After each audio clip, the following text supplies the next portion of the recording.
the Prime Minister of the Republic of Croatia for the statement just made. And now I give the floor to the distinguished representative of Italy to introduce an address by the head of government.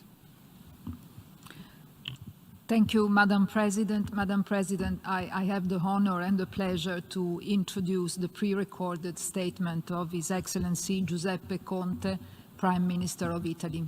Thank you.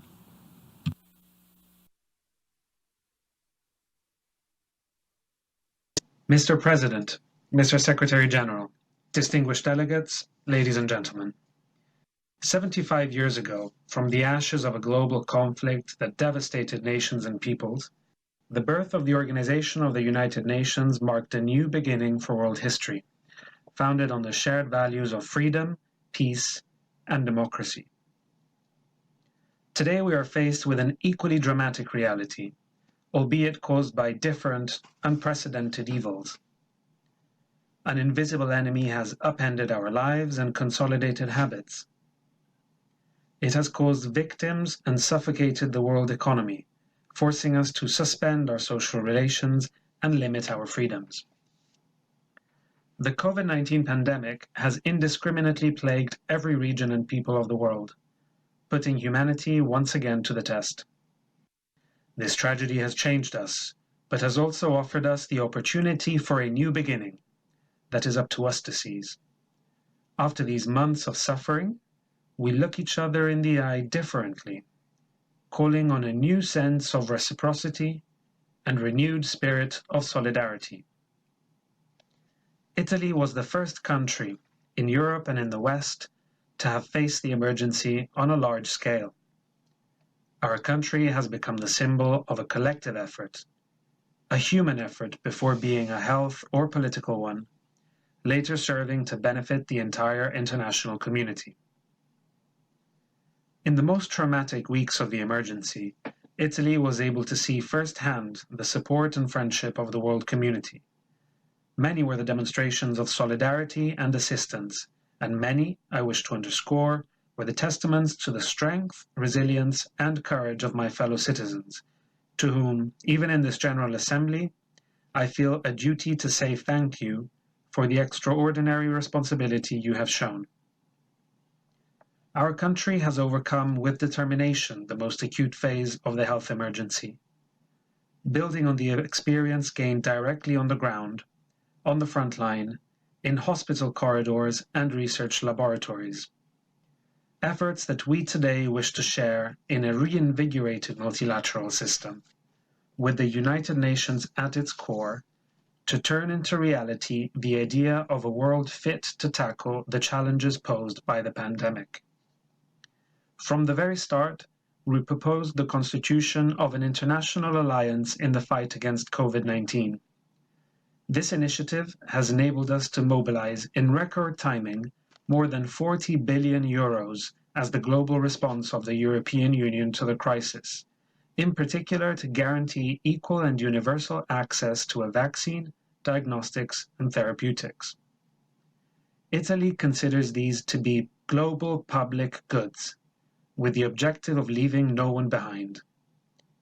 We have endeavored in all of the main international fora and settings of world governance for a multilateral response in both the health and economic sectors in the form of extraordinary measures.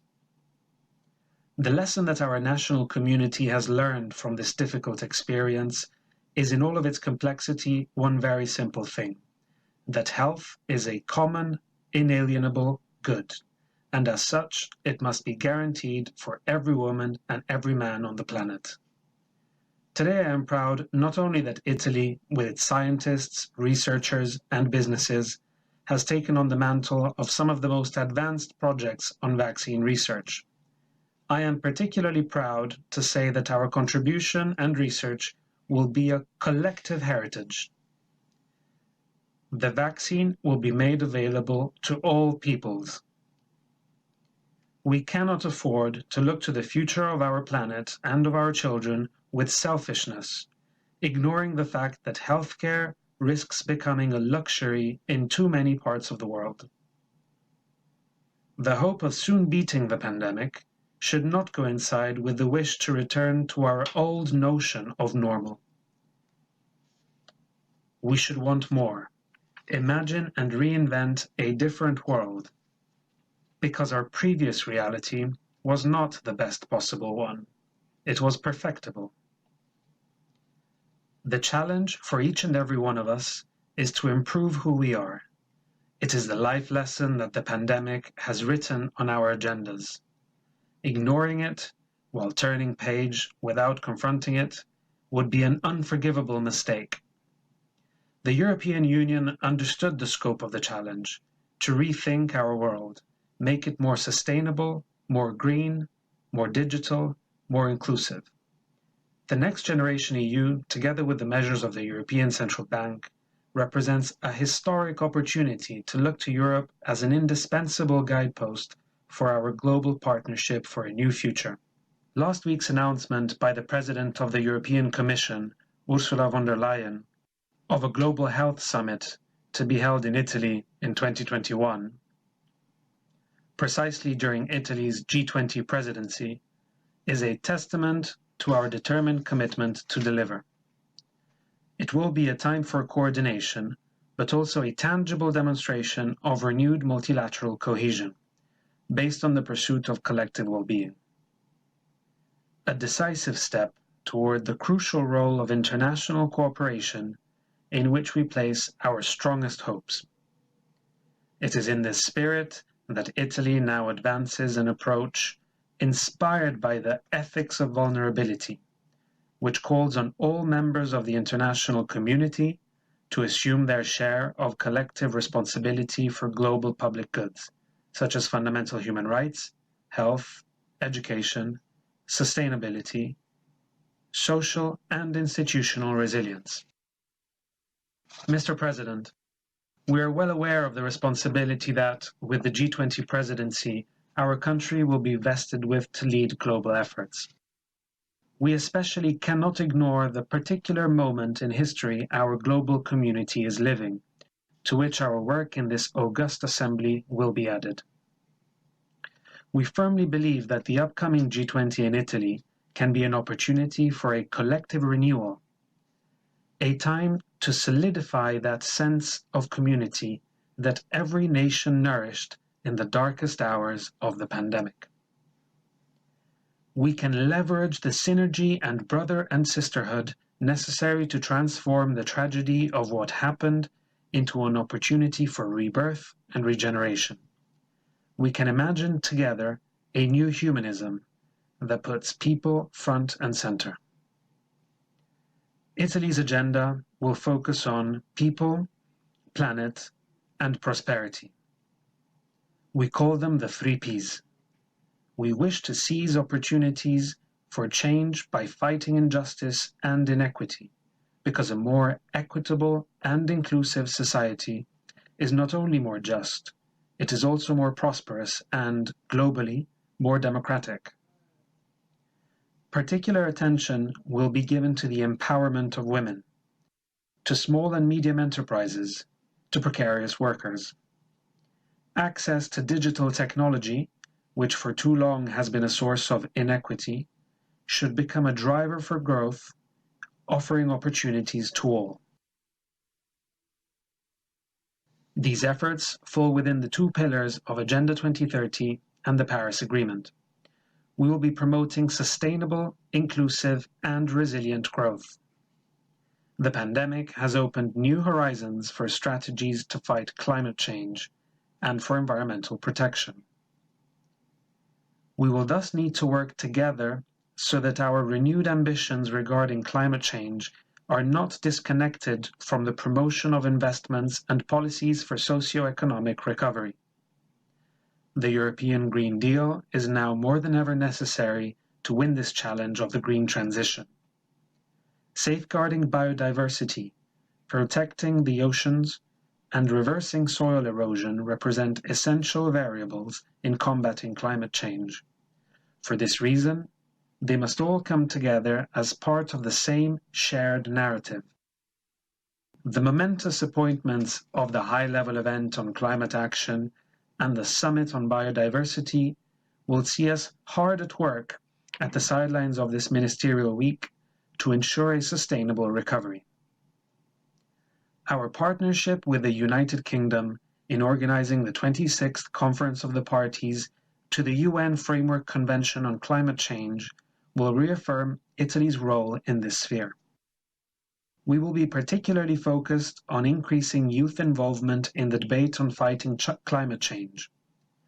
The building of their world, the world of tomorrow, begins today. For this reason, we will be organizing, in the framework of COP26, next year's Youth for Climate in Italy. We wish to give a voice to youth and their proposals, understand their needs, build on the call that echoed in the past year throughout city squares across the globe.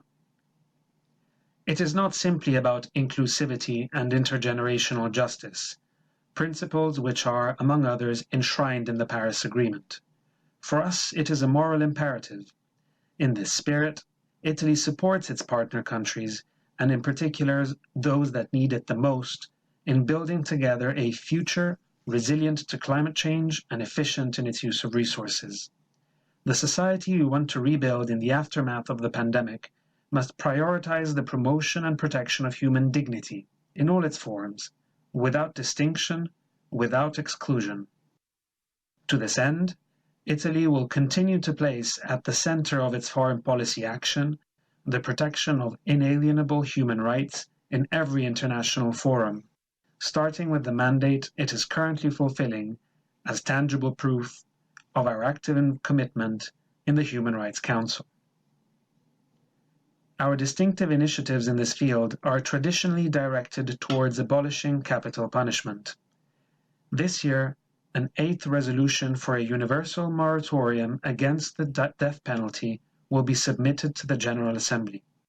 I recall that the death penalty was abolished for the first time in world history in 1786 by the Grand Duchy of Tuscany. This sensitivity is part of our historic tradition. Indeed, the first draft resolution for a universal moratorium was put forward precisely by Italy in 2007. This battle, I was saying, is our cultural heritage and national civic identity. It is our hope that the resolution rally an ever greater consensus.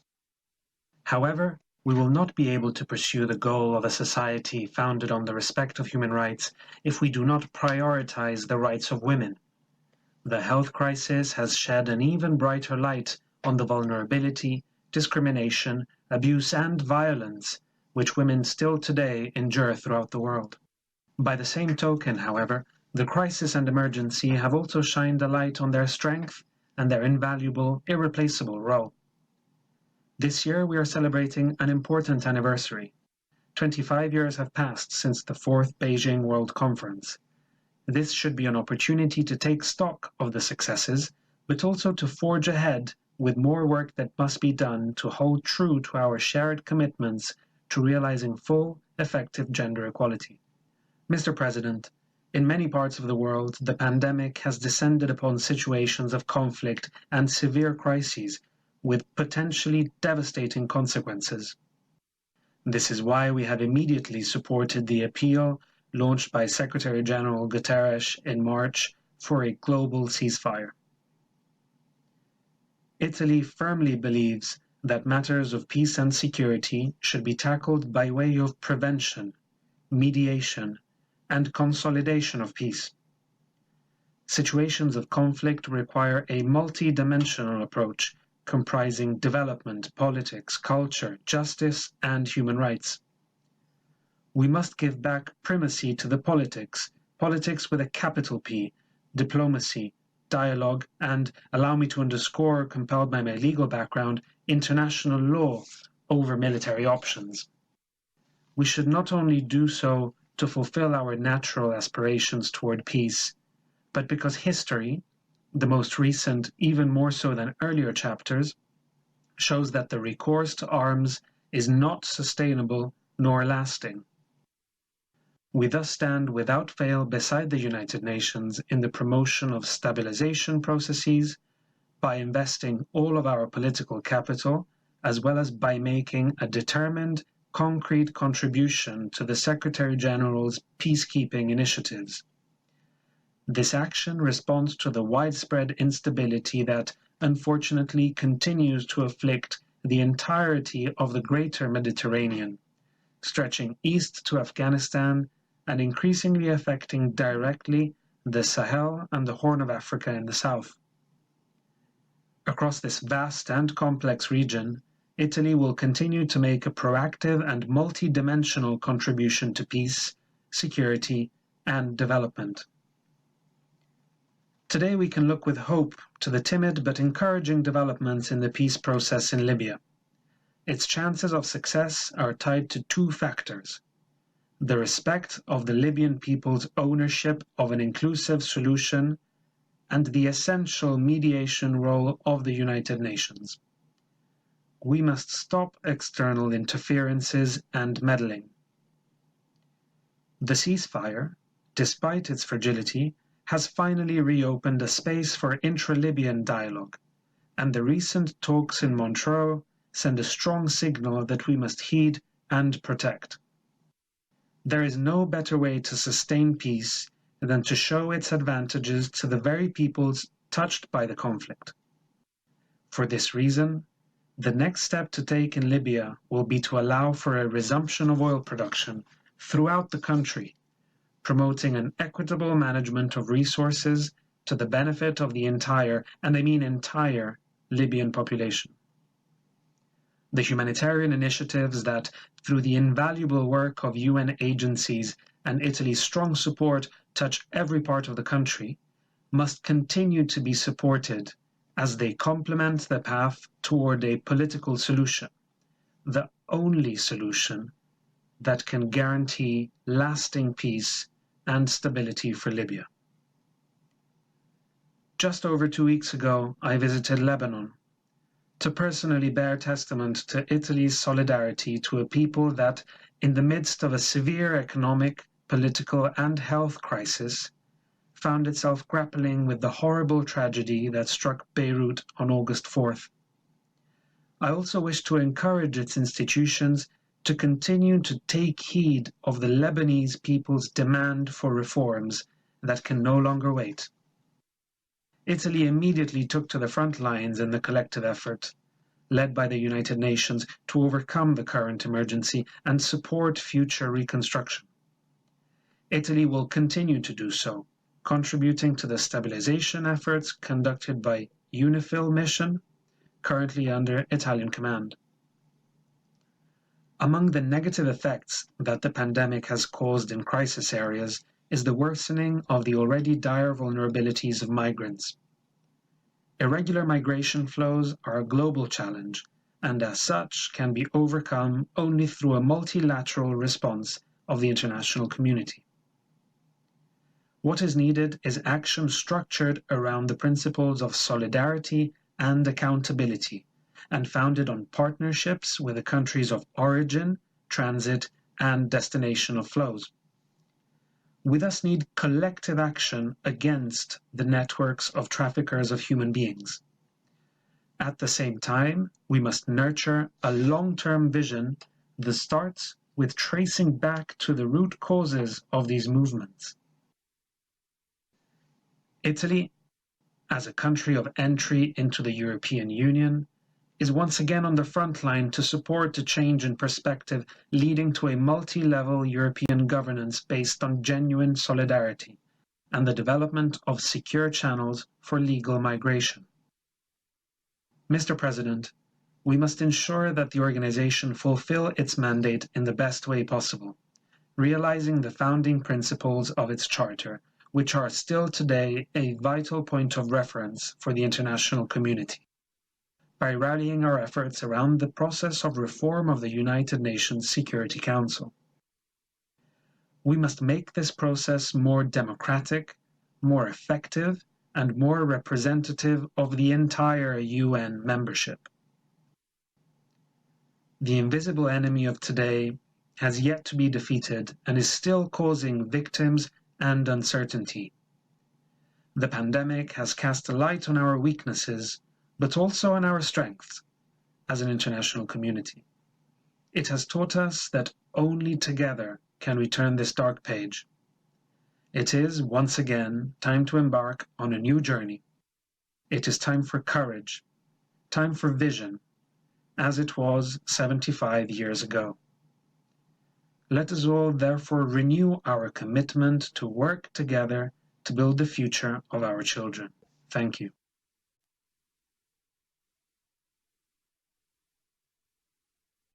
The General Assembly, I wish to thank the President of the Council of Ministers of the Republic of Italy for the statement just made.